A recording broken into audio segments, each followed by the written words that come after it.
Hello dear students, আশা করি তোমরা সকলেই ভালো আছো। চলে আসলাম আবারও একটি নতুন ক্লাস নিয়ে। আজকে আমরা মূলত তোমাদের যে দ্বিতীয় অধ্যায় ভক্তি ও সুফি আন্দোলন, সেই অধ্যায়ের তৃতীয় ক্লাস। ইতিমধ্যে আমরা দুটি ক্লাসের মধ্য দিয়ে ভক্তিবাদী আন্দোলনের একাধিক বিষয় নিয়ে আলোচনা করেছি। ভক্তিবাদী আন্দোলন কি, কার নেতৃত্বে শুরু হয়েছিল, ভক্তিবাদী সাধক সাধিকাদের পরিচয়, বিভিন্ন বিষয় নিয়ে আলোচনা করেছি। না দেখে থাকলে অবশ্যই আমাদের প্লেলিস্টে গিয়ে অথবা ডেসক্রিপশন বক্সে লিঙ্কে ক্লিক করে দেখে নিতে পারো। আজকে আমরা মূলত এই ভক্তিবাদী আন্দোলন বা ভক্তিবাদ দক্ষিণ ভারতে কি প্রভাব ফেলেছিল বা দক্ষিণ ভারতে কি কি দিক দেখতে পারি তা নিয়ে বিস্তারিতভাবে আলোচনা করব। থাকছে অনেক ওয়ান লাইনার এবং অনেক এমসিকিউ, যেগুলি তোমাদের পরীক্ষার জন্য ভীষণভাবে গুরুত্বপূর্ণ। তো সঙ্গে থাকো, ভিডিওটি প্রথম থেকে শেষ পর্যন্ত দেখতে থাকো। ভালো লাগলে অবশ্যই বন্ধুদের মাঝে শেয়ার করে দিও, আর চ্যানেলে নতুন হয়ে থাকলে সাবস্ক্রাইব করে দিয়ে পাশে দেওয়া বেল আইকনটি প্রেস করে। ওকে, তো শুরু করছি আজকের এই আলোচনা। দেখো, ভক্তিবাদী আদর্শ বা ভক্তি আন্দোলন দক্ষিণ ভারতে ব্যাপক জনপ্রিয়তা অর্জন করেছিল। প্রথমেই দেখো কি হয়েছে, ভক্তি আদর্শের প্রভাব। দেখো, দক্ষিণ ভারতে মূলত যদি আমরা বলি খ্রিস্টীয় সপ্তম থেকে দ্বাদশ শতকের মধ্যে, আই রিপিট, খ্রিস্টীয় সপ্তম থেকে দ্বাদশ শতকের মধ্যে ব্রাহ্মণ্য হিন্দু ধর্মের পুনরুজ্জীবন করার জন্য যে আন্দোলন শুরু হয় সেটি হলো দক্ষিণ ভারতে ভক্তিবাদী আন্দোলন। এবার এই দক্ষিণ ভারতে ভক্তিবাদী আন্দোলন মূলত দুটি উপাসনায় বিভক্ত ছিল, অর্থাৎ দেখো দুটি সম্প্রদায় বিভক্ত ছিল। একটাকে বলা হচ্ছে আলবার সম্প্রদায়, আর একটাকে বলা হলো নায়নার সম্প্রদায়। এবার আলবার সম্প্রদায় আর নায়নার সম্প্রদায় কারা? দেখো, আলবার সম্প্রদায় হলো তারাই যারা বিষ্ণুকে উপাস্য হিসাবে মনে করত, এবং যারা নায়নার সম্প্রদায় ছিল তারা শিবকে উপাস্য দেবতা হিসেবে মনে করত। তাহলে দুটি সম্প্রদায় ছিল, একটি আলবার একটি নায়নার। আলবারা মূলত বিষ্ণুর উপাসনা করত এবং নায়নাররা মূলত শিবের উপাসনা করত। তাহলে পরীক্ষায় কিন্তু এমসিকিউ হয়ে গেল এখান থেকে যে নায়নাররা কোন উপাস্য দেবতাকে পূজা করত। সঠিক উত্তর কি? শিব। ক্লিয়ার? এরপরে দেখো নেক্সট, পবিত্র গ্রন্থ। এই যে আলবার ও নায়নার সম্প্রদায়, এদের পবিত্র গ্রন্থ কি ছিল? অনেক ঐতিহাসিক মনে করেন যে এরা বেদকেই পবিত্র গ্রন্থ হিসাবে মেনে নিয়েছিল এবং বেদের যে বিভিন্ন বিষয়বস্তুগুলো সেগুলো তারা মানুষের মধ্যে সম্প্রচার করেছিল। কিন্তু দেখা যায় বা লক্ষ্য করা যায় যে আলবার সম্প্রদায় তারা নাল ইরা দিব্য প্রবন্ধ, ভীষণ গুরুত্বপূর্ণ এটা, নাল ইরা দিব্য প্রবন্ধ এই সংকলন গ্রন্থটি রচনা করেছে। তাহলে আলবার সম্প্রদায়ের বৃহত্তর সংকলন গ্রন্থের নাম কি? মনে রাখবে, নাল ইরা দিব্য প্রবন্ধম। এটাকে বলা হয় তামিল বেদ। তাহলে ভীষণ গুরুত্বপূর্ণ একটি প্রশ্ন যে তামিল বেদ কাকে বলা হয়, কোন গ্রন্থকে? মনে রাখবে কি? নাল ইরা দিব্য প্রবন্ধম। এরপরে আমরা আসি এই ভক্তিবাদী আন্দোলনের বিভিন্ন নেতৃবৃন্দ। দেখো, এই যে দুটি সম্প্রদায় আলবার আর হচ্ছে নায়নার, এই দুই সম্প্রদায় যে ভক্তিবাদী আন্দোলন সেটি কিন্তু দক্ষিণ ভারতে ব্যাপক জনপ্রিয়তা অর্জন করেছিল। এবার বেশ কয়েকজন নেতৃবৃন্দের হাত ধরে কাদের নামগুলো আমাদের জানতে লাগবে। প্রথমে আমরা আসি একজন অন্ডাল। দেখো, অন্ডাল হচ্ছেন একজন নারী। তিনি মূলত দক্ষিণ ভারতে ভক্তিবাদী আন্দোলনকে ব্যাপক জনপ্রিয় করে তুলেছিলেন। তাকে বলা হয় কি? দক্ষিণ ভারতের মীরাবাই। তাহলে দক্ষিণ ভারতের মীরাবাই কাকেও কেন বলা হয়? মনে রাখবে, অন্ডালাকে বলা হয়। কেন বলা হয় অন্ডালাকে? কারণ তিনি কি করেছিলেন? তিনি দক্ষিণ ভারতের মানুষকে তার ভক্তি সাধনার মধ্য দিয়ে মোহিত করে তুলেছিলেন, তাই তাকে বলা হয় দক্ষিণ ভারতের মীরাবাই। ভীষণ গুরুত্বপূর্ণ এই এমসিকিউটি।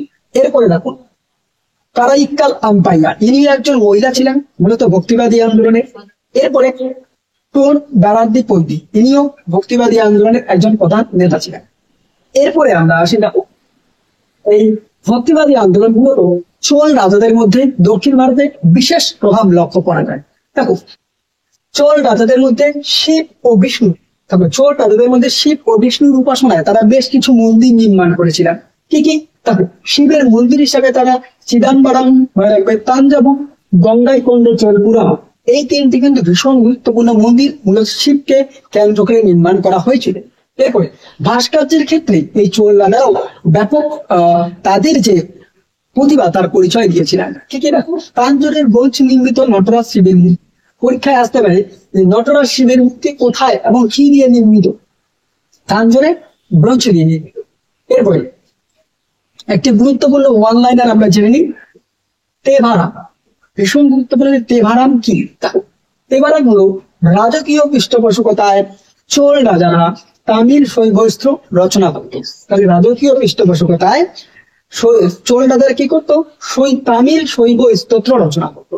এই তামিল শৈব স্তোত্র রচনার সংকলন গুলিকেই বলা হয় তেভারাম। তাহলে তেভারাম কিন্তু গুরুত্বপূর্ণ একটা বিষয়।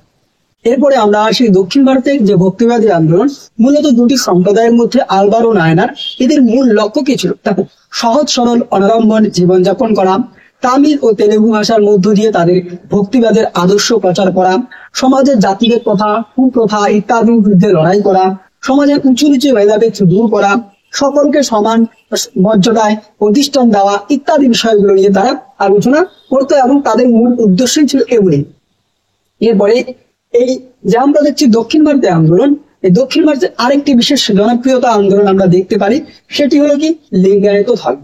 এবার জানতে লাগবে যে লিঙ্গায়ত ধর্ম কি। দেখো, কর্ণাটকের কলচুরি শাসকদের কন্নড় মন্ত্রী ছিলেন একজন ব্রাহ্মণ, যিনি হচ্ছেন বাসভান্না। কি নাম?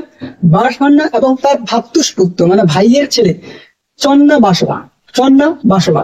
এই বাসভান্না এবং চন্না বাসবা মিলে যে আন্দোলন শুরু করেছিলেন সেটাকে বলা হয় লিঙ্গায়তের ধর্ম আন্দোলন। Most important. এবার এদের মূল লক্ষ্য ছিল মূলত শিবের উপাসনা করা, শিবের আরাধনা করা, মানুষের মধ্যে ভেদাভেদ দূর করা, বাল্য বিবাহের বিরুদ্ধে প্রতিরোধ করা, বহু বিবাহকে সমর্থন করা এবং মূলত যে ভক্তগীতি তার প্রচার ঘটানো ইত্যাদি বিষয়গুলো ছিল এদের মূল লক্ষ্য। লিঙ্গায়ত ধর্মের প্রচারক তাহলে কে? বাসভান্না আর হচ্ছে চন্না বাসব। এরপরে এই যে ভক্তিবাদী আন্দোলন, এই ভক্তিবাদী আন্দোলনের যে দুটি সম্প্রদায়, একটি হলো আলবার আর একটি হলো নায়নার, এই দুই সম্প্রদায়ের মধ্যে পরবর্তীকালে যোগসূত্র বা সেতু হিসাবে একজন বিশিষ্ট সাধকের উদ্ভাব ঘটে, যিনি হলেন শঙ্করাচার্য। ইনি কি করেছিলেন? ইনি মূলত অদ্বৈতবাদের প্রচার করেছিলেন। তার এই অদ্বৈতবাদ একেবারে উত্তর ভারত থেকে দক্ষিণ ভারত পর্যন্ত বিস্তৃত ছিল। অর্থাৎ এই শঙ্করাচার্য মূলত যে সম্প্রদায়ের মধ্যে একটি নতুন ব্রাহ্মণ্যবাদের প্রচার করেছিলেন, সেটাকেই বলা হচ্ছে নব্য ব্রাহ্মণ্যবাদ। তাহলে পরীক্ষার জন্য গুরুত্বপূর্ণ যে নব্য ব্রাহ্মণ্যবাদ কে প্রচার করেছিলেন। এরপরে যদি আমরা ধরি যে শঙ্করাচার্যের পরে আরেকজন বিশিষ্ট সাধকের উদ্ভব করে, যিনি হলেন রামানুজ। দেখো, রামানুজ কি মূলত বিশিষ্টা দ্বৈতবাদের প্রচার। কি? বিশিষ্টা দ্বৈতবাদের প্রচার। এবার রামানুজের মূলত দুটি শাখা দেখা যায়, একটি হলো উত্তর ভারতে, আরেকটি হলো দক্ষিণ ভারতে। এবার উত্তর ভারতে যদি আমরা ধরি, উত্তর ভারতে একজন বিশিষ্ট তার শিষ্য ছিলেন, যার নাম হলো রামানন্দ। রামানন্দ কি করেছিলেন? তিনি মূলত রামাত বৈষ্ণব ধর্ম এবং শ্রী সম্প্রদায় প্রতিষ্ঠা করেছিলেন। তাহলে রামাত বৈষ্ণব ধর্ম শ্রী সম্প্রদায়কে প্রতিষ্ঠা করেছিলেন রামানন্দ, যিনি হচ্ছে রামানুজের শিষ্য। এরপরে দক্ষিণ ভারতে মূলত মহারাষ্ট্র যদি আমরা ধরি, এই রামানুজের একাধিক শিষ্য ছিলেন। সেই শিষ্যগুলোর নামগুলো আমাদের জানতে লাগবে। মাধবাচার্য, সায়নাচার্য, বল্লভাচার্য, একনাথ, তুকারাম, এরা ছিলেন দক্ষিণ ভারতে। তাহলে দক্ষিণ ভারতের মূলত মহারাষ্ট্রে এই যে আন্দোলন, এই আন্দোলনটি ব্যাপক জনপ্রিয়তা লক্ষ্য করা যায় এদের হাত ধরে। তাহলে যদি আমরা বলি যে দক্ষিণ ভারতে ভক্তি আন্দোলন কিন্তু ব্যাপক জনপ্রিয় ছিল। আজকে আমরা মূলত এই ভক্তি আন্দোলনের মধ্যে যে দক্ষিণ ভারতের দুটি ভাগ, একটি হলো আলবার আর একটি হলো নায়নার, এই দুটি ভাগ নিয়ে আলোচনা করলাম। কারণ নেতৃবৃন্দ ছিলেন একাধিক ওয়ান শট এবং এমসিকিউ নিয়ে আলোচনা করলাম। যতটুকু প্রয়োজন ঠিক ততটুকুই আমি তোমাদের মধ্যে আলোচনা করার চেষ্টা করেছি। এছাড়া একাধিক বিষয় রয়েছে। পরবর্তীতে আমরা মহারাষ্ট্রের যে বরকারি বা বারকরি আন্দোলন রয়েছে তা নিয়ে আলোচনা করব। তাহলে কিন্তু আমাদের ভক্তিবাদী যে আন্দোলন, সেই আন্দোলন শেষ। ওকে, তো ধন্যবাদ এতক্ষণ পর্যন্ত ভিডিওটি দেখার জন্য। আরেকটি প্রশ্ন উত্তর কমেন্ট বক্সে কমেন্ট করে জানিও যে দক্ষিণ ভারতের মীরাবাই কাকে বলা হয়।